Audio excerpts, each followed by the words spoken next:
नमस्कार दोस्तों, मैं हूं अमित। स्वागत करता हूं आप सभी का आपके इस यूट्यूब चैनल नॉलेज मोर में। दोस्तों, मेरे कई सारे व्यूअर ने जानना चाहा कि अभी वर्तमान में पैसेंजर ट्रेन में WAG9 लोकोमोटिव का प्रयोग क्यों किया जा रहा है।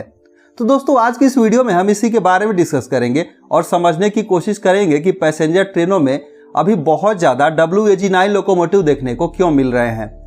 तो दोस्तों, अगर इसका जवाब आप सिंपल शब्दों में जानना चाहें तो इसका जवाब सिर्फ एक लाइन में यही होगा कि अगर किसी लोकोमोटिव के बदले किसी दूसरे लोकोमोटिव को भेजा जा रहा है तो इसका मतलब ये हुआ कि या तो वो लोकोमोटिव अवेलेबल ना हो, या फिर उसमें कुछ खराबी आ गई हो, या फिर उस लोकोमोटिव को चलाने वाले लोको पायलट अवेलेबल ना हो। इन तीन चीज़ों के चलते ही किसी दूसरे लोकोमोटिव को वहाँ पर भेजा जाता है। लेकिन अब सवाल ये है कि यहाँ पर WAG9 लोकोमोटिव ही क्यों भेजा जा रहा है। तो दोस्तों, इस चीज़ को समझने के लिए आपको लोकोमोटिव के टेक्निकल स्पेसिफिकेशन को थोड़ा जानना होगा।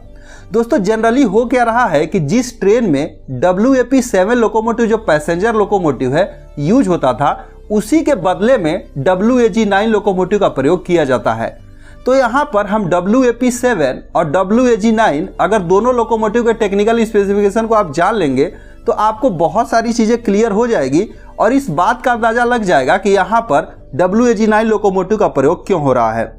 तो दोस्तों, इस चीज़ को समझने के लिए आप इस दोनों इमेज को देखिए। यहाँ पर आप पाएंगे कि WAG9 लोकोमोटिव जो है उसकी maximum permissible speed 120 kilometre per hour है और इसका आउटपुट पावर जो है 6122 हॉर्स पावर यानी कि 4565 किलोवाट का है।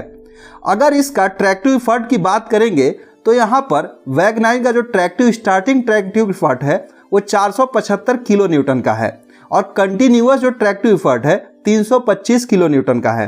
वहीं अगर आप इसका कंपेयर WAP7 से करेंगे तो WAP7 की जो मैक्सिमम परमिसिबल स्पीड है 140 किलोमीटर पर आवर है और यहाँ पर इसका हॉर्स पावर 6125 हॉर्स पावर यानी कि 4567 जो है इसका किलोवाट में पावर है और इसका ट्रैक्टिव इफर्ट जो है 322 किलो न्यूटन का और कंटिन्यूअस जो है 228 किलो न्यूटन का है।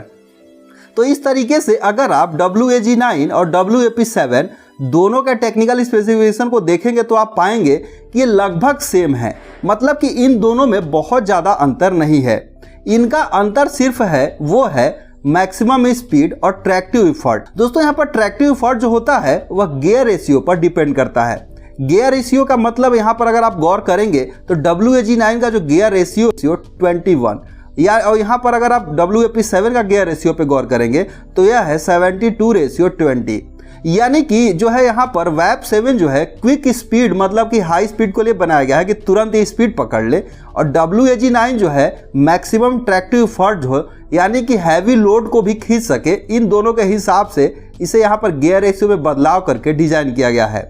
तो दोस्तों, जब कभी भी अगर आप पैसेंजर ट्रेन में WAG9 लोकोमोटिव को देख रहे हैं तो इसका मतलब ये हुआ कि WAG9 लोकोमोटिव उस पैसेंजर ट्रेन को खींचने में कैपेबल है, यानी कि उसमें 24 से 26 कोच भी लगे हों तब भी वह खींच सकती है जैसे कि WAP7 खींचती है। बस अंतर इसमें यह रहेगा कि इसका जो स्पीड है वह 140 और 120 इसी के बीच में वेरी करेगा और कोई खास अंतर दोनों में नहीं होगा। तो इसीलिए जनरली जब पैसेंजर ट्रेन में जहां पर 20 से 22 18 कोच लगे हुए हों तो वहां पर अगर किसी लोकोमोटिव को प्रोवाइड कराया जाता है तो वह होता है WAG9, क्योंकि वह WAG9 लोकोमोटिव अच्छे खासे जो है लोड को खींच सकता है। तो इन चीज़ों को देखते हुए ही यहाँ पर WAG9 लोकोमोटिव का यूज किया जाता है। अवेलेबल ना हो, जब लोको कंट्रोलर को लोकोमोटिव के सर्च करने की बारी आती है कि वो लोकोमोटिव अवेलेबल नहीं है तो वह सबसे पहले गुड्स लोकोमोटिव को ही देखते हैं, क्योंकि गुड्स लोकोमोटिव में WAG9 लोकोमोटिव की संख्या काफ़ी ज़्यादा है और वो आसानी से अवेलेबल हो जाती है, उनके लोको पायलट भी अवेलेबल हो जाते हैं। तो इन सभी चीज़ों को देखते हुए ही यहाँ पर इस लोकोमोटिव का प्रयोग किया जाता है। तो उम्मीद करते हैं आपको चीज़ समझ में आई होंगी। सो इस वीडियो बस इतना ही, मिलते हैं एक दूसरे वीडियो में।